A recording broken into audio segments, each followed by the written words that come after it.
Well, hey, my name is John, and I'm so thankful that you came to worship with us here today at Stillwater. You know, pastors have certain little fears, right? And one of them is that the first snow of the year will happen on a Sunday morning, right? As we're driving in, we're like, oh no, what if it's like me and the praise team and three others, right? And man, you guys are awesome. We've had a great crowd all morning, so thank you so much for joining us for worship. It's always so much fun to get to worship Jesus here with you.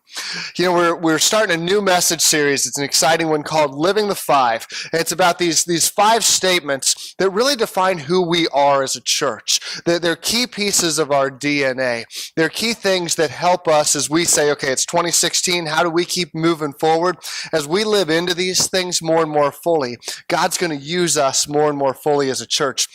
We've got them written up on the walls here, right? And in the back corner back there, you see today's. It says, you can't do life alone.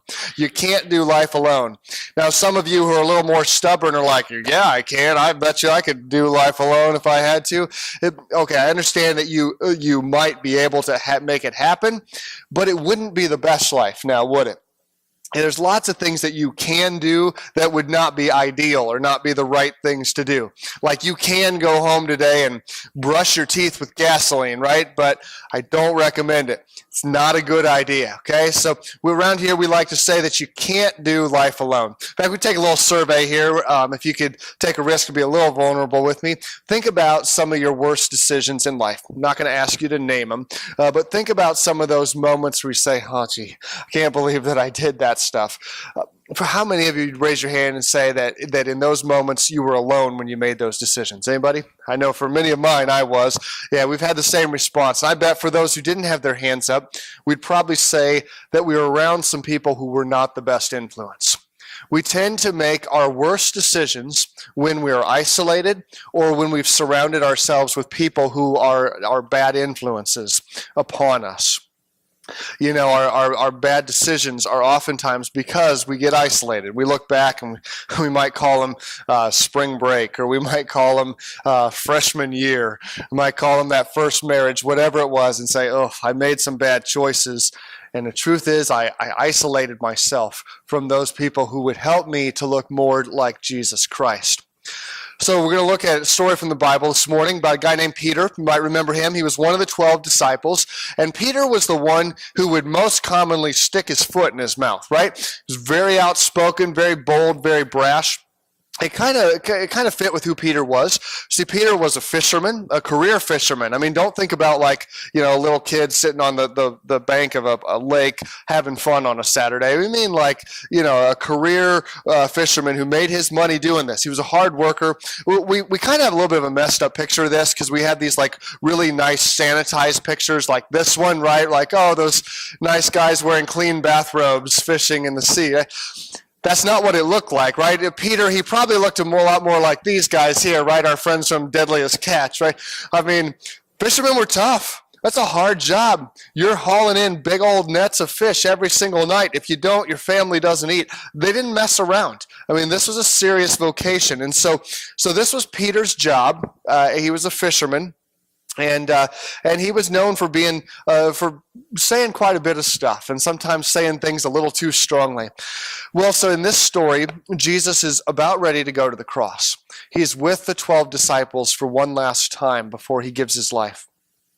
They've had the Last Supper together. Jesus predicts and he says, I'm going to be crucified and on the third day raised from the dead. The disciples are shocked by this. They don't know how to take it. I mean, is Jesus being figurative? Is he being real? Is this some kind of a test? What's he doing? And the disciples, and he says that when he's arrested, that the disciples are going to abandon him. And then they say, oh no, we wouldn't do that. Peter steps up and he says, Lord, I would never do that. I mean, all these other pansies, they can run away, but not me. I'm Peter. I'll be there. I'll be with you till the end. That's just who I am. And Jesus looks at him and says, Peter, before the rooster crows, like before morning, right, you're going to have denied me 3 times. Pretty hard words for Peter to take in. The guy who was so strong, who was so courageous, that he would actually even deny knowing Jesus. That's a pretty serious accusation. So it happens. They go to the Garden of Gethsemane. Jesus goes off to pray. He brings a few of the disciples, Peter being one of them, along to pray with him. They keep falling asleep. And then Jesus is arrested. And when the crowd comes to arrest Jesus, the disciples all flee, just as Jesus predicted. They leave Jesus there alone by himself. The Bible picks up the story, Matthew 26:58. It says, but Peter followed him at a distance, right up into the courtyard of the high priest. So they're taking Jesus for trial here. Peter has stayed back. He comes out of the bushes all by himself, and he's going there isolated by himself. He entered and he sat down with the guards to see the outcome. So he's isolated from the other disciples, from Jesus now as well. Also, he's now with the wrong crowd, right? He's with the guards, he's with Jesus' enemies. And so Peter's kind of set up for a problem to have. We're going to see in Peter's life what can happen when we're doing life alone, when we're doing things in isolation. And sometimes when life gets tough, we default into isolation. Maybe we're embarrassed. We don't want to tell other people what's going on. Maybe we don't want the accountability.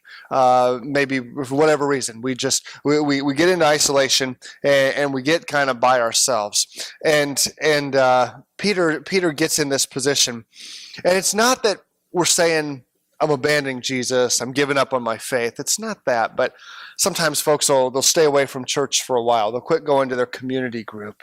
I don't mean like you have one bad day. I mean, you take some time and you pull away and you step away from all these things. And it seems justified at first, but over the long haul, this can really cause problems. This isolation can be damaging.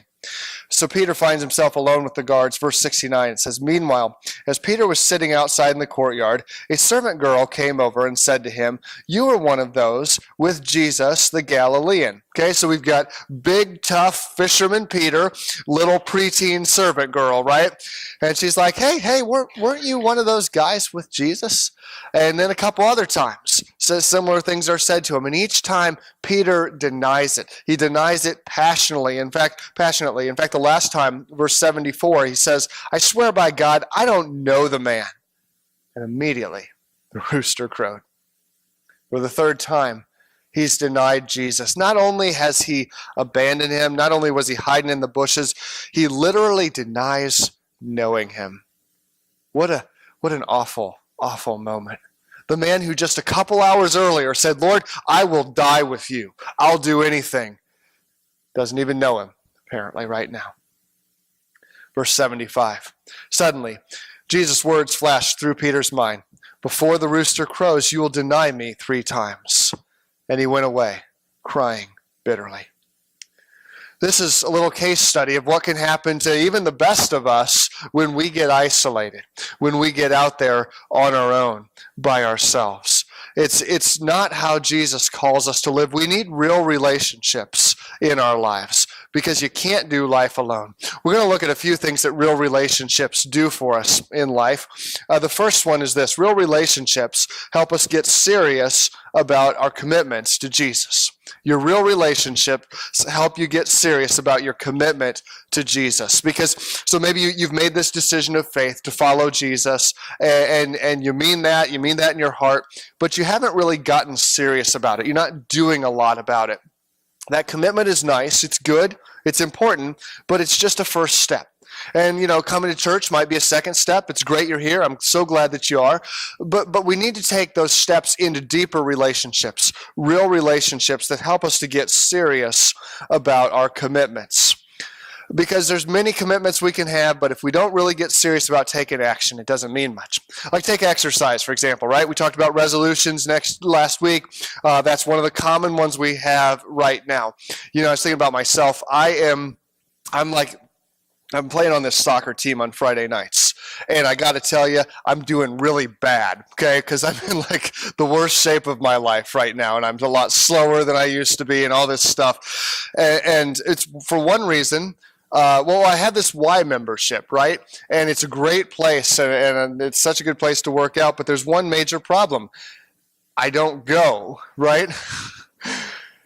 And having that Y membership is really not helping me. I mean, I'm on track by the end of the month. The Y membership will help me lose about $20, and that's about it, right? You're not going to lose any pounds staying home. It just doesn't work that way. You got to go there. You got to be committed. And you got to be seriously committed. I was talking with my dad over Christmas, was noticing that he's not in the best shape that he's ever been either. And we were talking a little bit about exercise. And he said, no, I'm still going. I'm still working out. I said, well, what are you doing when you go there? You know what he's doing? He quit his regular exercise of the treadmill or whatever, and he started taking yoga instead. Like, Dad, you're taking yoga? You're a guy, right? Like, so if somebody's messing with you, somebody's giving you a hard time and you're doing yoga, right? What are you going to do? Hey, back off, right? I'm taking yoga. I might stretch or something here, right? It doesn't do any good. That's not, his black belt in feng shui or something, right? This is my dad, right? I mean, when I was a little kid, he's like the epitome of strength and manhood, and now he takes yoga, and I'm just bummed by this. But you got to take it seriously, right? If you want to go anywhere with your real commitments in life, you got to take them seriously. And real relationships, they challenge us. They help us to do this. They help us to take our relationship with Jesus more seriously. Coming to church is great, but it's got to be more than just that. You know the old statement that going to McDonald's doesn't make you a hamburger, right? Showing up at church doesn't make you a follower of Jesus. You got to go deeper than just showing up. That's why we have community groups, because you can't do life alone. You need to be in relationship with others who can challenge you to grow closer and closer to Jesus Christ. When you follow Jesus, you never need to be alone. I mean, he promised he'll never leave us. He'll never forsake us. And then he surrounds us with this great group of people, this family of God who can help us, who can inspire us to look more and more like him. And sometimes when people are going through tough times, they back off from church and they stay away. And it's a mistake. It's a mistake because Jesus calls us to be in real relationships with others that help us to stay, to be serious about these commitments to Jesus. Life won't always be easy when you're following Jesus. It won't. I mean, I know people here who are just some of the best followers of Jesus I've ever known. And they have bad days too. They get sick as well. They go through tough times. They have difficulties at home. They have difficulties at work. And following Jesus doesn't guarantee that won't happen. What it does guarantee is that you've got somebody who will never leave you, who will never give up on you, who'll never quit. And you've got the potential for these relationships who can support you, who can walk with you. Don't do this walk of life alone. It's way too tough. You can't do life alone. Jesus has created us to be in right relationship with others.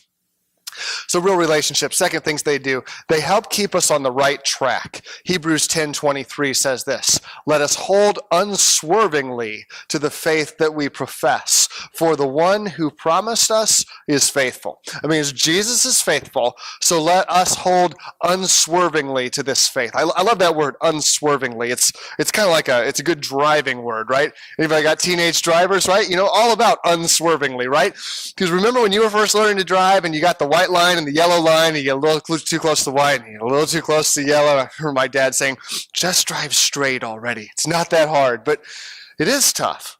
It is tough when you're first learning to do it. When you're first learning to do it, sometimes you make bad decisions. Like, let's say you're driving home today and it's a little snowy out there. Got to be extra careful, right?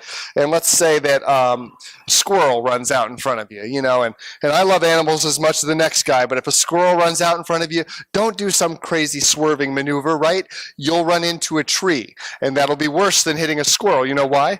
Because 15 minutes later, that dumb squirrel will run into the road again, somebody else won't swerve, and it'll be all over for him, and you'll still have a wrecked car, right? You don't want to do that. We don't want to make dangerous swerves. And in our lives as Christians, sometimes we tend to swerve. We tend to allow ourselves to swerve off that path that Jesus has called us to. And we don't really like to call it sin. We don't really like to think of it as a big problem. We say, I'm just swerving a little bit, right? Like, I know that I shouldn't go to those websites, but yeah, I'll tell Jesus I'm sorry. I swerve a little, right? I know that I shouldn't say those things about that person, but when we're done talking, we'll all agree it was just a prayer request, right? I'm swerving. Or this business transaction, it's not totally the way it should be. It's not totally ethical, but we're swerving. We tolerate that. Shouldn't reconnect with the old boyfriend, girlfriend on Facebook, but It's just a little swerve, right? Is it really that big of a deal? And we get ourselves off track. Real relationships help keep you on the right track because they challenge us to do those things that Jesus is calling us to do. We need to admit that we need others around us. You and me, we're not going to always stay on the right track when we're trying to do life alone.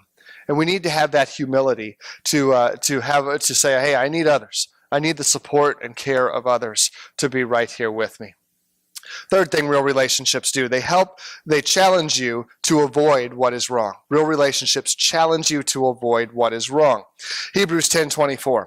Let us consider how we may spur one another on towards love and good deeds. Spur. I like that. It's like horse talk here, right? Most of us are not horse riders, but I've seen cowboy movies, right? They've got boots and they've got these little metal spurs, right? They're not really sharp because they're not meant to injure the horse. They're just meant to kind of motivate him a little bit, right?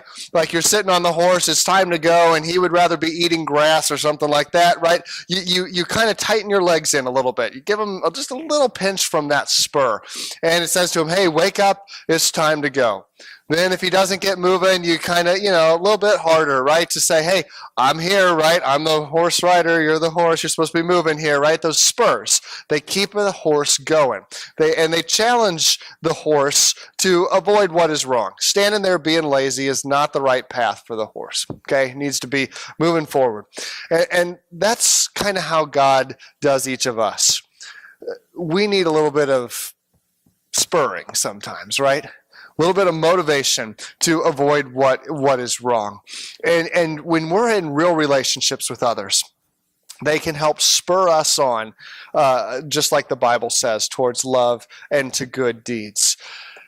We need that. We need that kick. You need that kick. I need that kick. I hope that when you come here to church that is a great experience. I hope you pull in the parking lot. From the moment you walk in the door, you're greeted and you're welcomed.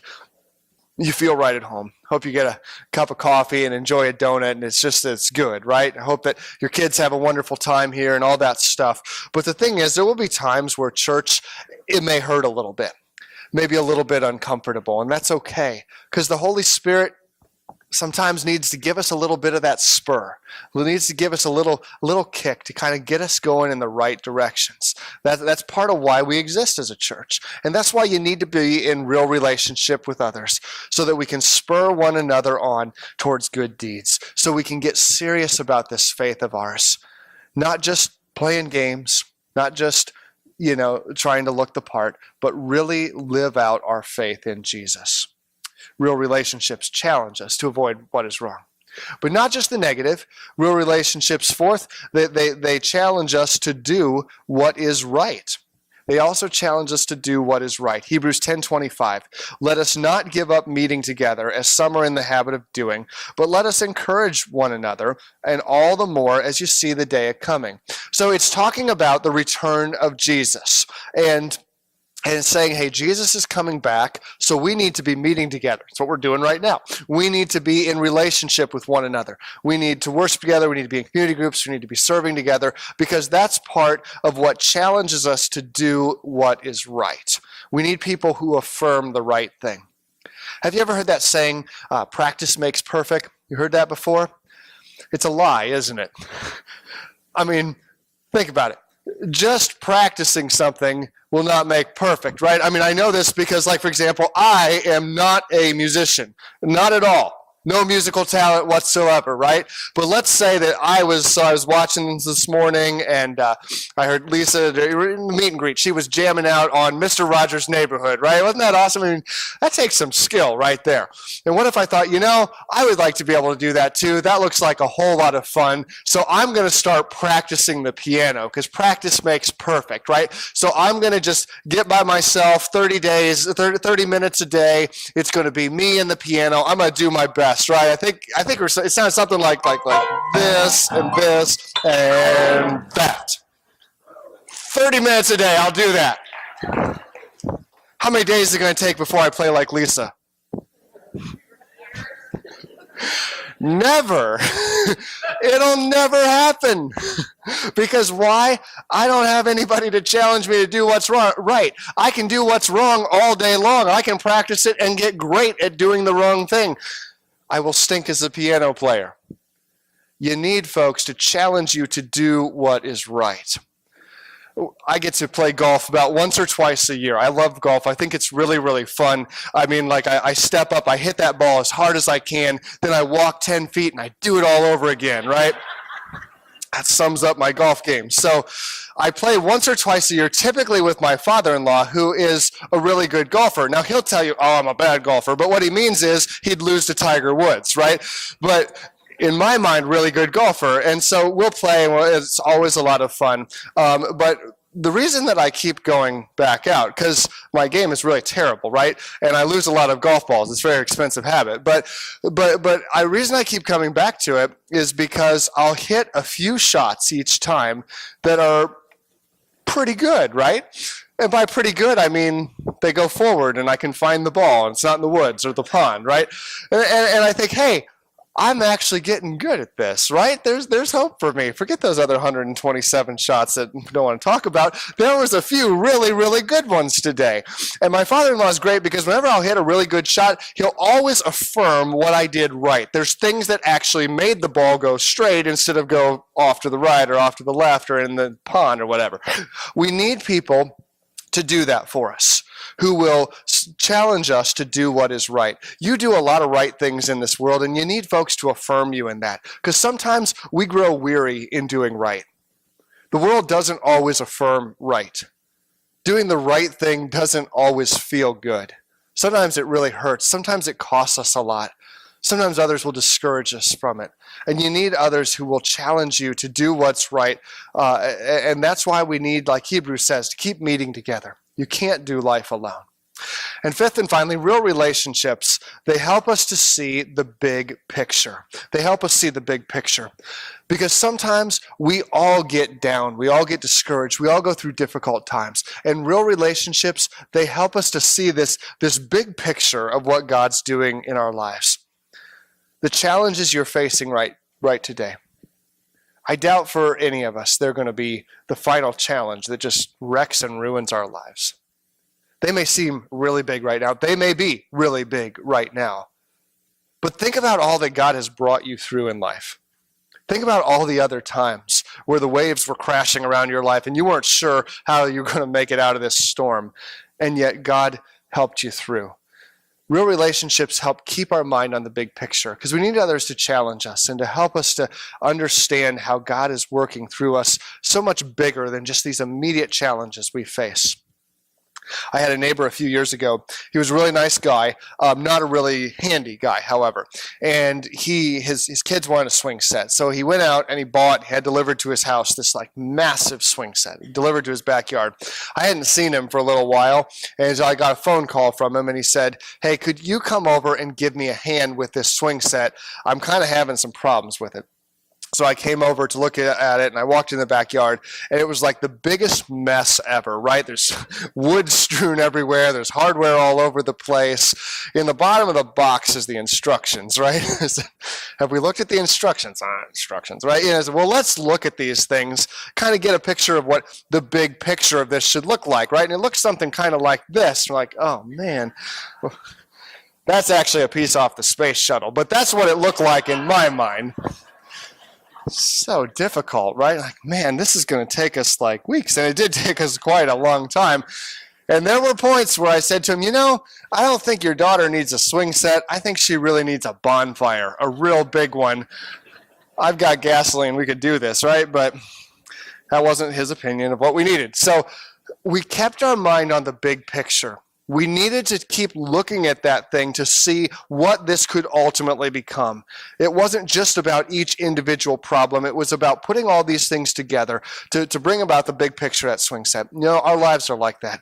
Sometimes it feels like the parts are just laying all over the yard and we don't have a map to see how to go. We need people who can come into our lives to encourage us, to challenge us, to see the big picture. Don't forget all that Jesus has done for you. Don't forget all the ways that he's used you in life. Don't give up. Don't give up. We need folks who will do that. Because, we've got a real enemy out there.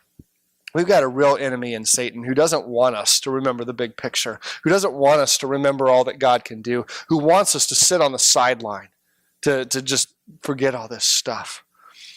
Peter would later write a book, or two books, 1st and 2nd Peter. They're letters that he wrote. And when he wrote this verse we're going to read in a little bit, I wonder if he was remembering back to his time there where he abandoned Jesus. 1 Peter 5:8. Be careful. Watch out for attacks from the devil, your great enemy. He prowls around like a roaring lion, looking for some victim to devour. Remember that night, Peter was sitting by himself.